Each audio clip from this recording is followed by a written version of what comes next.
Saudara-saudara yang dikasihi Yesus Kristus, terimalah salam dari kami, HKBP Kernolong, Gereja HKBP pertama di Pulau Jawa, yang mengajak saudara senantiasa untuk setia kepada Tuhan.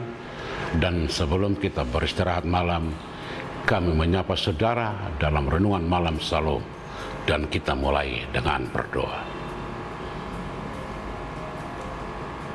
Keagungan dan pujian dan sukacita kami persembahkan padamu Tuhan, yang senantiasa tidak berhenti memberikan berkat-Nya. Hingga malam ini kami boleh bersama-sama dengan Kau menikmati anugerah-Mu. Biarlah kami senantiasa memahami dan mengerti itu, agar kami tetap setia bersama dengan Kau. Di dalam Yesus kami berdoa. Amin. Saudara-saudara, firman Tuhan kita malam ini kita ambil dari 1 Timotius 4 ayat 12 hingga ayat yang ke-16, dan yang menjadi pembimbing ayat ke-12 demikian firman Tuhan. Jadilah teladan bagi orang-orang percaya dalam perkataanmu, dalam tingkah lakumu, dalam kasihmu, dalam kesetiaanmu, dan dalam kesucian. Saudara-saudara, apa yang kita pahami dan yang kita lakukan sekarang ini dapat kita katakan adalah hasil dari meniru perbuatan orang lain. Kadang-kadang kita terkejut melihat seorang anak bisa bertingkah layaknya orang tua karena dia sering melihat mungkin dari orang tuanya atau dari orang lain. Burung beo bisa berbicara itu lahir dari meniru orang-orang yang melatihnya. Saudara-saudara, firman kata-kata yang di atas diucapkan oleh Paulus kepada Timotius yang mengacu kepada perbuatan Yesus kepada murid-muridnya ketika dia membasuh murid-muridnya.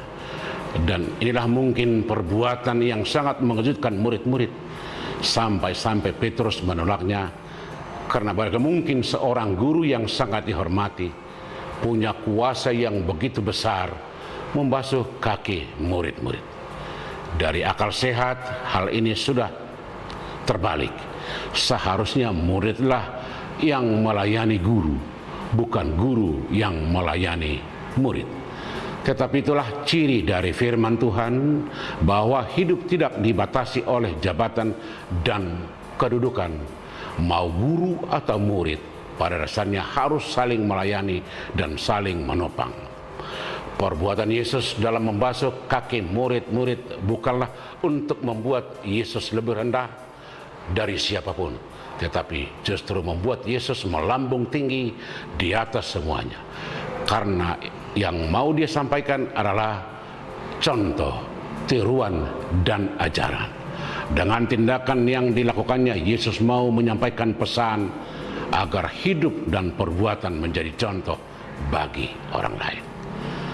Saudara-saudara, cara yang dilakukan Yesus adalah cara mendidik yang paling tepat, dan inilah kembali disuarakan oleh Paulus kepada Timotius. Sebab untuk mengajak orang lain melakukan sesuatu bukan dengan kata-kata, tetapi harus dengan perbuatan. Dengan demikian orang lain dapat menirunya. Itulah sebabnya muncul istilah kata-kata dan perbuatan haruslah sejalan. Katakanlah apa yang kamu lakukan supaya orang lain tahu, tetapi yang lebih baik adalah lakukan apa yang kamu katakan. Dengan demikian kata-kata dan perbuatan menjadi sejalan, bukan hanya bicara saja. Teladan yang telah dilakukan Yesus menjadi role model bagi setiap orang dalam memperlihatkan bagaimana hidup yang bermakna. Sebab kualitas hidup diukur dengan apa yang bisa kita beri, bukan dari apa yang kita terima. Bukan berapa banyak yang kita punya, tetapi apa makna dan dampak bagi orang lain. Teladan yang dibuat oleh Yesus menjadi pengajaran yang syarat dengan pesan bagaimana hidup yang sudah dirubah oleh Roh, yang sebelumnya hidup berpusat pada diri sendiri, kemudian diubah menjadi berpusat pada Kristus dan orang lain. Sebelumnya hidup hanya untuk diri sendiri, sekarang hidup harus bersama orang lain. Inilah ciri orang-orang yang sudah dibaharui, dimanapun apapun yang dia lakukan selalu mengarah dan menggerakkan orang lain untuk berbuat demikian.